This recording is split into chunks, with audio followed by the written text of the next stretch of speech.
I see it in my grocery bill. I see it in my gas bill, the numbers going up. And it wasn't that long ago in my life that really would have hurt, that I had to watch the gas bill and the grocery bill very carefully. But now that I've got some money in the bank, it doesn't hurt me nearly as much as it hurts the working class, someone like my mom who's on a retiree's, pension, and folks out there who really have to watch paycheck to paycheck what the grocery bill is and what the gas bill is. So yes, I'll get hit by Biden's new tax policies, I'm sure.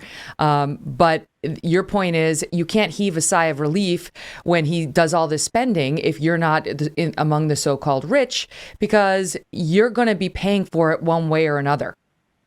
Yeah, in fact, a lot of people who are rich end up benefiting from inflation because inflation also pushes up the value of assets that a lot of rich people own. But unfortunately, a lot of middle-class Americans don't own those assets. They just get stuck with the bill. They earn wages, but their wages don't rise nearly as much as the cost of living. And so even though they get a bigger paycheck, they're actually earning less because when they go to spend those dollars, they can't buy nearly as much stuff. And that's why inflation is the worst way to pay for government. It's the most regressive form of taxation. It hits hardest those who can least afford to pay. That is the biggest problem because Biden wants to pretend that we're getting all this government for free. Nothing is free, especially government. And whenever the government claims you're getting something for nothing, it's a lie. They're just trying to win your vote, but that you don't realize that they're buying your vote with your own money. Mm-hmm. So explain this to me, because this is I didn't totally understand it, but I saw that the Fed, speaking of those Treasury bonds, they announced that later this month they're going to buy fewer of them. It was like they're going to buy $15 billion per month fewer. And the article I read said, well, it could have been worse. They could have said they're going to buy $30 billion per month fewer. This seems to be them trying to address some of these inflationary concerns, right? I don't totally understand. Like, should we be happy that they're buying fewer Treasury bonds? Well, they shouldn't be buying any Treasury bonds. That is part of the problem. They never should have bought any bonds. That was quantitative easing, but that is the mechanism for creating inflation. They print money and then they buy government bonds. And they are talking about tapering their bond purchase program where they're saying they're going to buy fewer bonds in the months ahead than they've been buying in the months prior.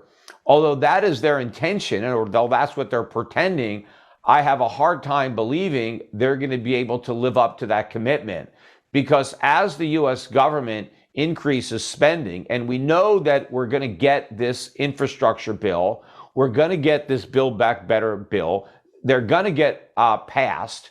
There's not going to be nearly enough tax increases to cover the cost.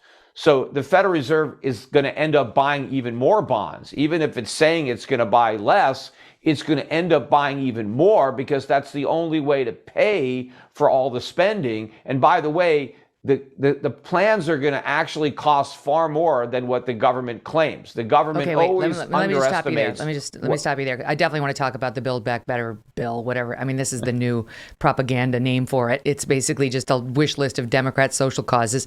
But the infrastructure bill is already passed, so that one's going. And it certainly looks like the BBB is also going. So what you're saying is, let's say they pass BBB, and we already have the $1.2 trillion infrastructure bill that's passed, that all those wish list items in there, they can't actually tax Jeff Bezos enough to pay for all of it. They can't. So they're going to run out of regular Americans to tax to pay for this stuff.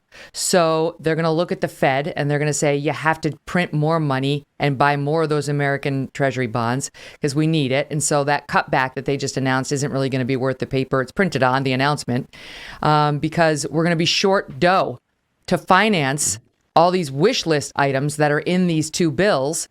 And the more we print dough, the more we drive up inflationary pricing and the more the average consumer gets pinched.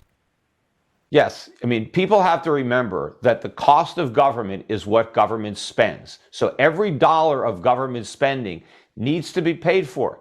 And so if it's not paid for through taxation, it's paid for through some other means, and that is inflation.